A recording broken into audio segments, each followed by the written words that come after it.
بسم اللہ الرحمن الرحیم۔ السلام علیکم ورحمۃ اللہ وبرکاتہ۔ زندگی میں بہت سے مراحل ایسے آتے ہیں کہ انسان پیچھے مڑ کے دیکھتا ہے تو یہ کہتا ہے اکثر کہ اگر ایسا نہ ہوتا تو یہ نہ ہوتا، اگر وہ یہ نہ کرتا تو ایسا انجام نہ پاتا، اگر یہ پینڈیمک نہ ہوتا تو یہ نہ ہوتا۔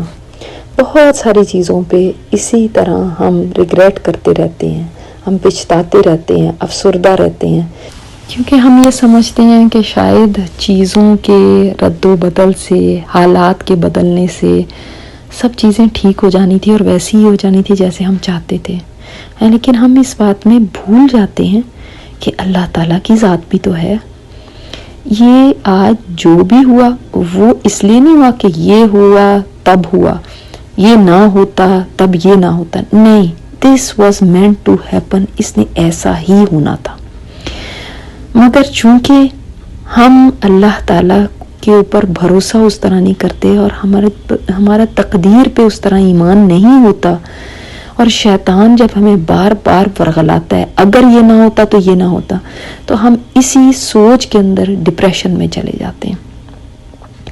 مثال کے طور پہ کئی لوگوں کو تو اس بات کا ہی ڈپریشن رہتا ہے کہ اگر میں کاروبار میں یہ فیصلہ نہ کرتا، اگر میں یہ سٹاک نہ خریدتا، اگر میں تب نہ بیچتا تو مجھے یہ نقصان نہ ہوتا، حالانکہ وہ یہ بھول جاتے ہیں کہ یہ نقصان تو ہونا ہی تھا، رزق تو اس کی قسمت میں جو لکھا تھا وہ مل کے ہی رہنا تھا، اور جو نہیں لکھا تھا وہ اس کو کبھی نہیں ملنا تھا۔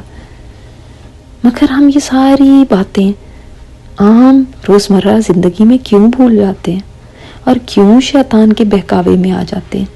ہر چیز پہ یہ سوچیں یہی اللہ کا فیصلہ تھا، وَمَا شَاءَ فَعَلَ، جو اس نے چاہا ویسا ہی کر دیا اس نے۔ تو یہ اللہ تعالیٰ کی تقدیر ہوتی ہے۔ تقدیر میں راضی رہنا سیکھ گئے تو ہم بہت خوش رہیں گے، اور جتنا ہم تقدیر کو بھول کے یہ سوچیں گے کہ ہمارے ہاتھ میں تھا، ہم نے غلط فیصلہ کیا یا فلاں نے غلط فیصلہ کیا، اس کی وجہ سے یہ انجام ہوا، اتنے ہی ہم بے چین رہیں گے۔ تو یہ نسخہ ہے خوش رہنے کا، تقدیر پر ایمان، اور جو فیصلہ بھی ہوتا ہے اس دنیا میں، چاہے وہ کسی کی شادی کا ہو، چاہے وہ کوئی کام کاروبار کا ہو، چاہے وہ کوئی خوشی غمی کا ہو، سب اللہ تعالیٰ کی طرف سے فیصلے ہوتے ہیں۔ تو ہم اللہ کے فیصلوں کے اوپر راضی ہو جائیں، اور ہر وہ چیز جو ہمیں ناپسند ہے لیکن وہ ہو گئی ہے تو کہیں قدر اللہ وما شاء فعل، اللہ تعالیٰ نے اسی طرح تقدیر میں لکھا تھا اور وہ جو چاہے کرے۔ السلام علیکم ورحمۃ اللہ وبرکاتہ۔ یہ اسپیکر استاذہ نجیحہ ہاشمی ہے۔ ان کی مزید آڈیو سننے کے لیے لاگ ان کریں الرحمہ.org پر، ARRAHMA.org۔